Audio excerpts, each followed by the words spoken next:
আজকে আমি অনলাইনে পারচেজ করে নিয়েছি এই সুন্দর গাছটি। এই গাছটা দেখতেই পাচ্ছ মানি প্ল্যান্টেরই একটা ভ্যারাইটি।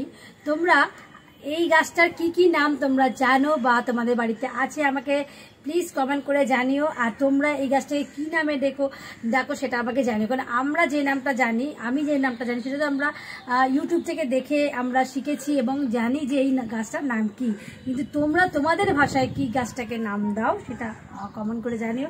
আর অনলাইন থেকে পারচেজ করার সময় দেখো এক রকমের গাছটাকে দেখায় আর একরকম হাতে এসে পৌঁছায়। কারণ এই গাছটাকে দেখিয়েছিল অনেকটা বড়, প্রায় 20 টাকার যে টবগুলো আমরা বাড়িতে কিনি সেই রকম মাপের, কিন্তু অ্যাকচুয়ালি দেখো হাতে এসে পৌঁছেছে একটা মিনি প্ল্যান্ট। তো এইটাকে তোমরা টেবিলে রাখতে পারো, কিন্তু আমি এটাকে ভেবেছিলাম একটু বড় সড়ো হবে। যাই হোক, এই গাছের ভ্যারাইটিটা আমার ছিল না বলে আমি এটাকে অনলাইন পারচেস করেছি। তো ফার্স্ট টাইম আমি অনলাইন পারচেস করে যেটা বুঝলাম যে সাইজে দেখো না, গাছটা ভালো থাকলে তাহলেই খুশি হতে হবে। কারণ গাছটা এত দাম দিয়ে কেনার পর যখন সেটা একদম মরণাপন্ন মৃত পায় এরকম হয়ে যায়, সেক্ষেত্রে কিন্তু মানে ফেরত দিলেও মনটা একটু দুঃখই লাগে। কিন্তু এই গাছটা মোটামুটি এমনি ভালো সব কিছু। কিন্তু তোমাদের একটা জিনিস দেখাচ্ছি, সেটা হচ্ছে দেখো এই গাছটাকে আমি বার করে দেখাচ্ছি। এই গাছটা আগে থেকে এই টবটাই ছিল না, সেটা আমি পাক্কা বুঝতে পারছি।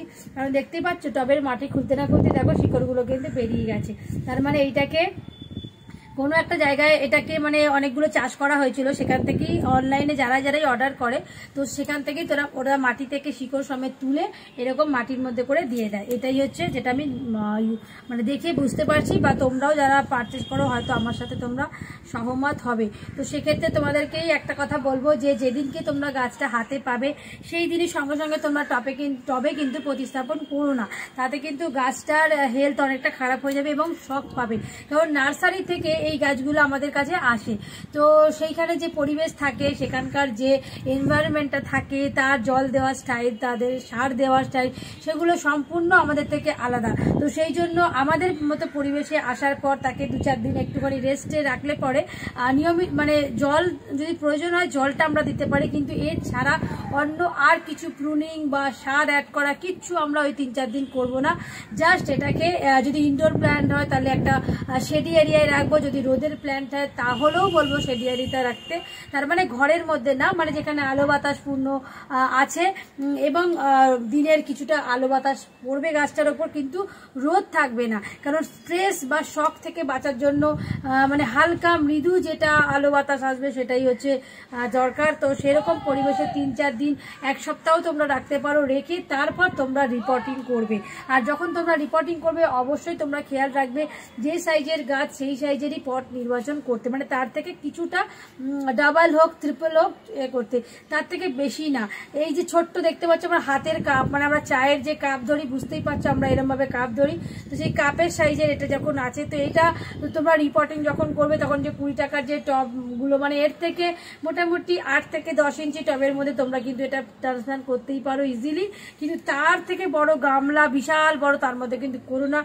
অনেক মাটি মানেই অনেক বেশি জল ধারণ ক্ষমতা, তাতে কিন্তু গাছটা বেশি মরে যাওয়ার চান্স থাকবে। তো যাই হোক, এই হচ্ছে তোমাদের সাথে শেয়ার করলাম যে নতুন কি গাছ নিলাম। আর আরেকটাও বলবো বন্ধুরা, দেখো তোমাদের সাথে একটা জিনিস শেয়ার করি, সেটা হচ্ছে দেখো এইখানেও কিন্তু আমি অনেকগুলো এখানে চারা করতে দিয়েছি, দেখতে পাচ্ছি। তার মধ্যে একটা তোমাদেরকে দেখো এইখানে দেখতে পাচ্ছ, এখানে একটা গাছ আছে দেখো, এইটা গাছটা তোমরা চিনতে পারছো। এই গাছটা তোমরা কে কে চিনতে পারছো সেটা তোমরা কমেন্টস করে জানিও। এটা হচ্ছে নয়নতারা গাছ। এই নয়নতারা গাছটাও আমি দেখতে পাচ্ছ, তো এই গাছটা আমি কিন্তু রাস্তার ধার থেকে তুলে এনেছি এবং সেটা কেউ একজন এরম করে ফেলে দিয়েছিল, তো সেটাকে আমি মানে ভালোবেসে তাকে তুলে এনে এইভাবে দিয়েছে। কারণ যাদের এইসব গাছ ধরো অনেক আছে, তারা কি হয় ছোট ছোট চারা গাছগুলোকে এরকম জানলা দিয়ে ফেলে দেয়।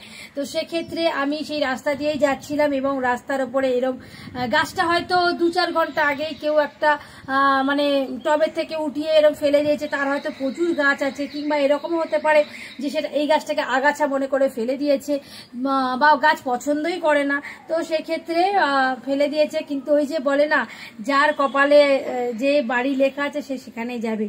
যার চাল যেখানে লেখা আছে সেখানেই থাকবে। যে এই গাছটার ঘর ছিল আমার বাড়িতে আসার জন্য, তো তাই এটা রাস্তায় পড়েছিল এবং আমার চোখে দেখা মাত্রই কিন্তু আমি গাছটাকে নিয়ে এসে দেখো বুনে দিয়েছি। এবং ওই যে মানে একদম মানে নেতিয়ে পড়েছিল গাছটার, মানে রাস্তার মধ্যে উঠিয়ে ফেলে দিয়েছে রাস্তার ধারে, এটা আগাছা হিসেবে মানে তুলে, এবং মানে জীর্ণ প্রায় রোগা এবং মানে কোনো কি বলবো নিস্তেজ হয়ে পড়েছিল গাছটা। সেইটাকে আমি যখন কিছুক্ষণ হলুদের জলে ভিজিয়ে রেখে দেখো টবে বুনে দিয়েছি, এখন দেখো কি সুন্দর এটা কিন্তু বেঁচে গেছে এবং এটা কিছুটা গ্রোথ নিয়েছে। তো দেখতেই পাচ্ছ ভালোবাসায় কি না সম্ভব। তো এইভাবে তোমরাও এরকম ছোট ছোট করে গাছ কিন্তু করে ফেলতে পারো। আর এইটা দেখো গাছটা করবার জন্য কিন্তু আমার কিচ্ছু টব কিনতে হয়নি, বিনা পয়সা হয়ে গেছে। সেটা হচ্ছে দেখো ডিসপোজাল যে আমাদের বাড়িতে মিষ্টির যে কন্টেনারগুলো আসে, রসগোল্লা বা পান্তুয়া যেগুলো আসে, তো সেইগুলো। তো তোমরা চাইলে একটার নিচে আর একটা দিতে পারো। তো আমার এখানে দেখো দুটো দেওয়া আছে, কারণ একটার মধ্যে তো তলায় ফুটো করেছি আর একটা হচ্ছে পেছনে বেস হিসেবে দিয়েছি। তো দেখতেই পাচ্ছ কত সুন্দর। তো এইটা যেহেতু ছোট্ট গাছ, এটার মধ্যে এখন অনেক দিন এটা রাখা যাবে, মিনিমাম এটা 1 মাস 1.5 মাস তো এর মধ্যেই গ্রো করে যাবে। তারপর তোমরা একটা বড় কন্টেনারের মধ্যে শিফট করে দিও। তো দেখতে পারলে তো ভালোবাসলে সবকিছু সম্ভব।